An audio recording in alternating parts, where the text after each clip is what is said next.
Well, hello everybody and welcome. My name is Susan DeRyder and I am so excited and privileged and honored to be here with Cristina Moreira.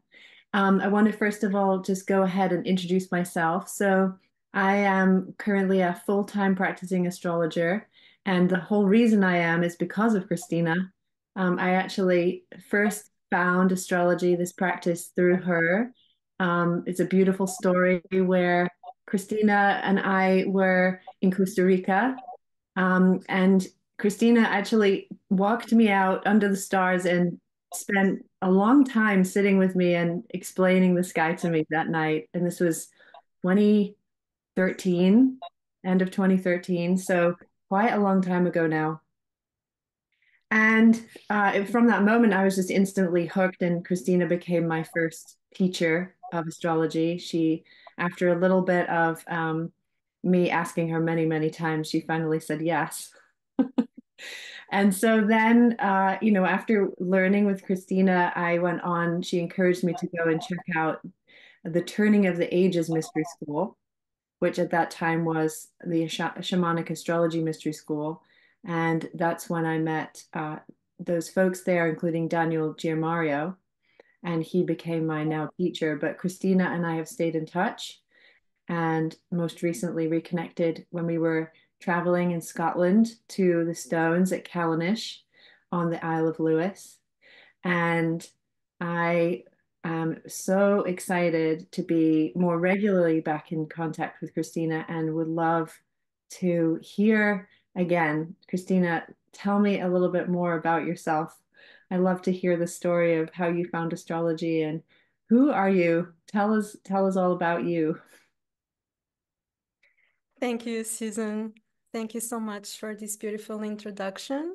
And I am really, really happy to be here and sharing a bit with you and about my work. I've been fascinated with astrology ever since I was a teenager, I would say. I was studying to become an environmental engineer, and but something was at odds. I was also very much into music and many other interests. I also wanted to be a archaeologist, so also very interested in ancient civilizations and their legacy mysteries. So I was actually studying astrology since I was a teenager, and then I ended up graduating in tourism and cultural heritage because I really, really wanted to travel the world and go to all these magical places and mysterious places in our beloved planet that is full of a legacy that is so inspiring for us to discover, especially at this time that we're living at the turning of the ages.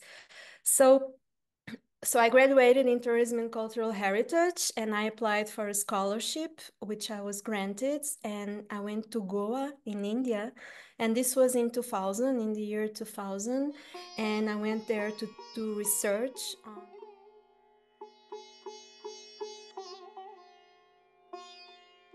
Well, the Goan culture in India is a mix of Mediterranean and South Indian culture, and so that's what I went to do. But then, in the middle of all that, I went through my spiritual awakening. It's just the energy of India really lifts up the spirit, and it was a really, really, really a massive awakening that I went through there, and my life changed. So this was in the year 2000. So I started to dive more into the mysteries, study more about astrology, human design. And then in 2010, I decided to go and do my certification in astrology, which I did. So I became a full-time astrologer. And I also found the Shamanic Astrology Mystery School around that time. So I studied with Daniel Giamario and Kaylin Castell. She was part of the school at the time. And Yes, shamanic astrology, or the Giamario approach, as proposed by Daniel Giamario, was really, really, really, again, heart opening and mind opening to me. Also, the dedication of the school to the sacredness of our earth, and the connection between earth and sky, and um, and the sacred feminine that is reflected in the body of our planet, but also in the sacredness of the act of coming into this life through the womb of a woman. That's how we all arrive here. So recovering that sacredness and that history of an ancient past, when women and men and we all were revered for our values in an equal balance, and the communities would live in Gilani and in peace with each other, and with a direct connection between earth and sky. So all the megalithic cultures from ancient times all around the world, they all uh, have these monuments that are aligned with the equinoxes and the solstices, or certain constellations. And if we are aware of those alignments, they tell a story. And that's actually how we can truly find the age of certain monuments, like the Sphinx in the Giza Plateau in Egypt, or other places that reveal an age that is so much older and ancient than just conventional history has been telling. That conventional history puts the origins of human civilization in the time frame of the last 6,000 years. But then through archaeoastronomy and also some other understandings that science can help us with these days, we now know that the origins of human civilization are so much older. And there is this legacy all around the world that tells us about the importance of being aware of the turning of the ages and the cycles of time. So that's been my main focus of research for the last, I would say, 14 years. And also, I will add that, having had the experience of living in different continents, I mean, I am originally from Portugal, but I've also lived in India for 10 years. I lived in Costa Rica for 2 years. I spent a long time also in Brazil, in the States, in Morocco, and other places in the world. Well, that has provided me with um, an understanding of the diversity of human culture. But then when we go back in time, there's like this ancestral common roots, and that our ancestors have left us, and that persists until this time, and that are encoded in the megalithic culture, in the stones, circles, in the pyramids, in the ancient temples. And they all tell a story. They all tell a story of humankind. And at this time, when the veil is being lifted and many people all around the world are waking up, it's like this wisdom legacy is becoming more visible and more tangible in the collective consciousness. So besides astrology, I love taking groups to ancient sacred sites. I've been doing that in Portugal for many years. And now Egypt. Egypt has been a really, really major source of inspiration for me.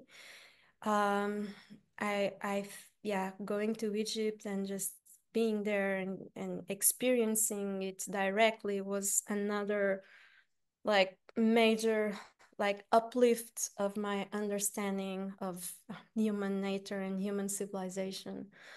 but also Eastern Turkey and the findings that have been taking place there in the last decades.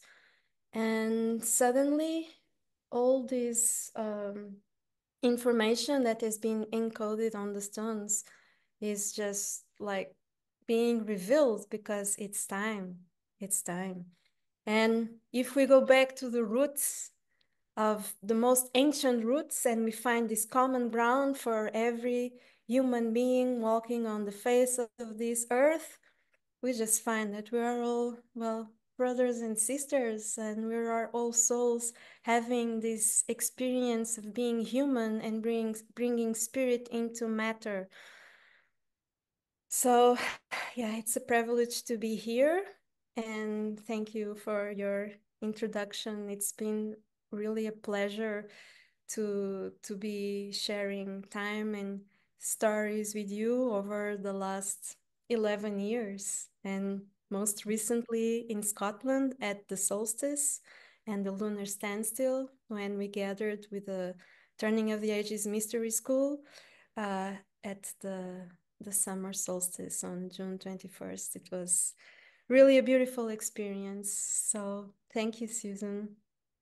Yeah, thank you. Hmm. I wanted to ask you one more question, and that is that there are so many, it feels like sites, sacred sites that are either gaining more interest or literally coming out of the ground. It seems like they want to be revealed, they want to be seen and discovered. Why do you think that is happening right now? Yes, well, that certainly has to do with the nature of time, that time is cyclical.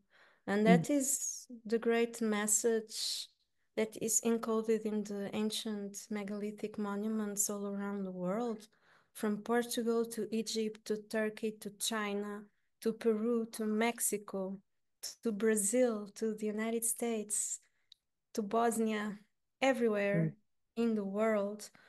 Um, it's like that information is becoming more clear in the collective consciousness for sure, because mainly because of the alignments that are taking place currently in the sky, and most evidently because of this great cycle that is called the precession of the equinoxes.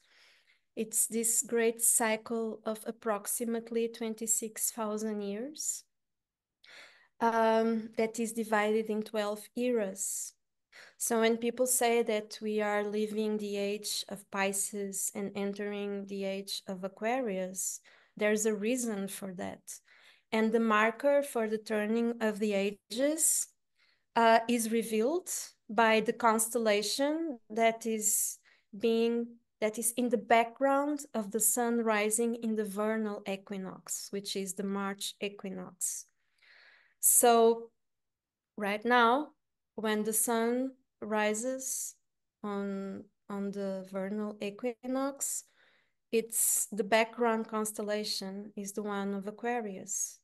It's been the one of Pisces for the last around 12,160 years, and now we're entering the age of Aquarius. So this great cycle of precession of the equinoxes is actually a marker for different uh, ages for humankind, and time has a wisdom. So it's like the frequency of each age according to our position in the solar system and our connection and alignment with the source of creation, which is galactic center, um, provides us with different frequencies, energetic frequencies that reflect in the spiritual context that is being transmitted and received by our DNA. Our DNA is in constant communication with all our surroundings. That's epigenetics. So through radio waves, we communicate to our surroundings, and our surroundings communicate to us, and also to the plants and all the living beings that have active DNA. So in the 90s, Daniel Giamario, he was aware of this cycle, and also a couple of other astrologers, and he contacted this famous French astronomer, Jean Mousse, and asked him to make a precise calculation of the precise alignment of the December solstice with the center of our galaxy, because it's like an interval of 22 years that the December solstice sun is in alignment with the center of our galaxy. And he did, and he found out that actually the middle point was 1998. So this means that it's a completion of a 26,000 year cycle. It's approximately 25,920 years, which is 12 times an era of 2,160 years. And this is all cosmology, and eventually we'll be able to elaborate on that later on. But it's this alignment of the December solstice with the center of our galaxy that tells us that we are not just coming from the age of Pisces into the age of Aquarius, but it's the completion of 12 eras. It's like the great year, like a plateau year of 26,000 years. So it's a major, major, major turning point for the expansion of human consciousness on Earth. And that's also why things are changing so fast. And it just feels like time is accelerating for all, because it's like time is energy moving through space, and it's also the unfoldment of consciousness. And when a cycle completes, there's like this overlap that the past comes to the present, so that we can retain all that is important and sustainable from the closing cycle, like seeds of culture that we hold and we seed for the next generations. So as human souls incarnated at this time on planet Earth, it's actually a very, very rare and special occasion to be witnessed and to facilitate this process of ascension of human consciousness and bringing spirit into matter.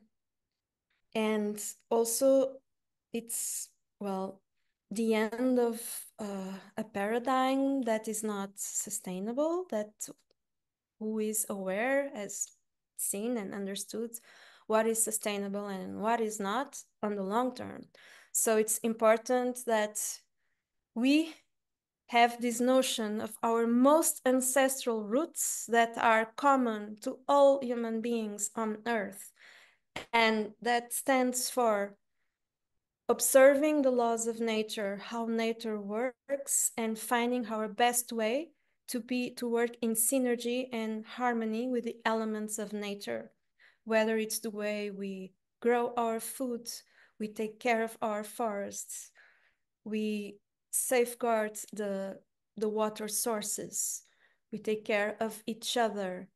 And for that, I can bring the ethics of permaculture, caring for the earth, caring for the people, and sharing surplus.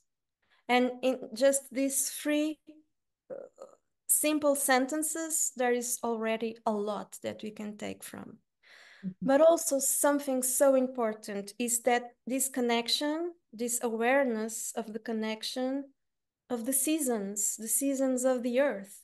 And for that, the stars and the constellations and the passage of time tells us about the quality of the times that we are living. So that's why astrology and cosmology are so important, because it offers us that perspective, not just on a personal level for our own personal life cycle, but also in terms of society and everything that is happening. And then we have this legacy of all these monuments that are aligned with the stars and the constellations. And why would the ancestors leave this legacy for us, coded in the stones? It's a mysterious legacy that is revealing, because it's time for a great change, and we need to hold on to the values, to the higher values of human civilization on Earth. Yeah. Wow. Beautiful. Thank you. Well, you just absolutely demonstrated why I love your work so much. Going from that question of the earth and these sacred sites out into the galactic center and then back to earth, and really considering that important point that it's really all of us that are being affected by this at this time, or a part of this, should I say.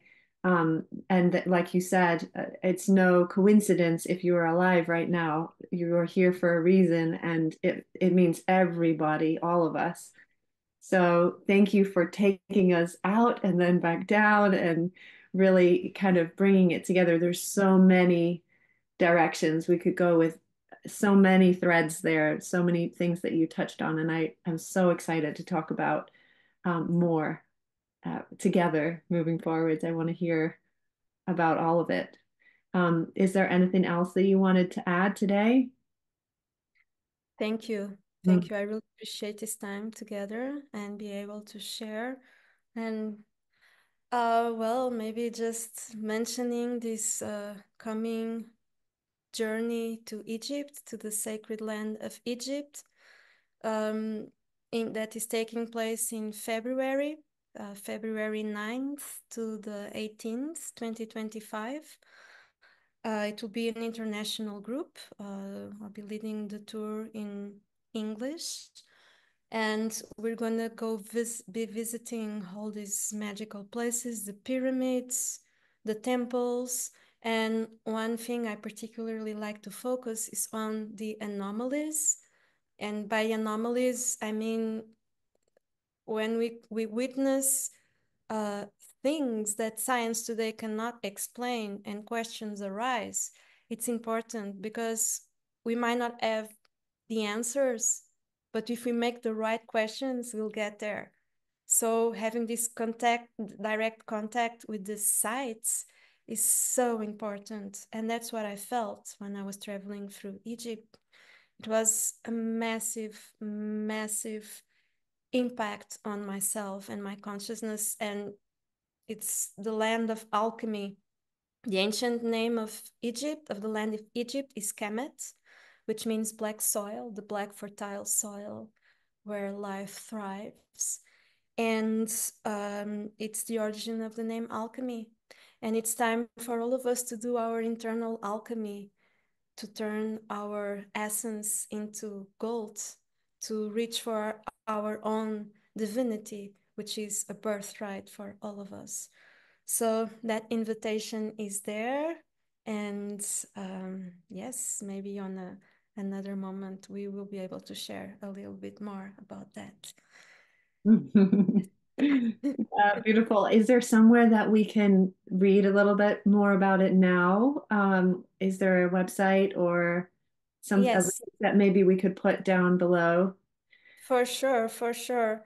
Yes, I will add my website and all the information below once we post this video and share it with the public. So yeah, let's get in touch with our most ancestral roots that are common ground for all of us walking on the face of this earth in these times of great change. Thank you so much, Christina. Thank you, So Susan. good. A pleasure. Really appreciate. You too. Okay, we'll talk soon. For sure. Bye. Bye.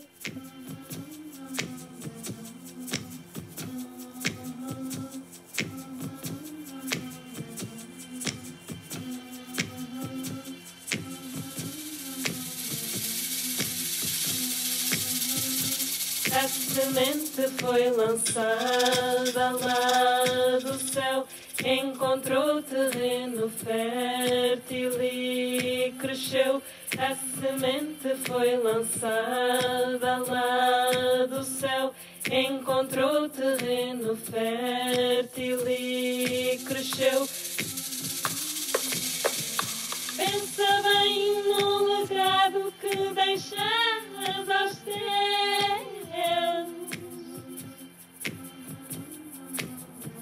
Vão crescer nesta terra que a Mãe nos deu.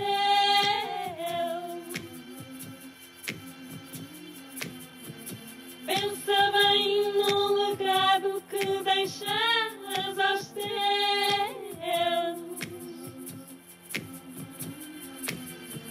Vão crescer nesta terra que a Mãe nos deu.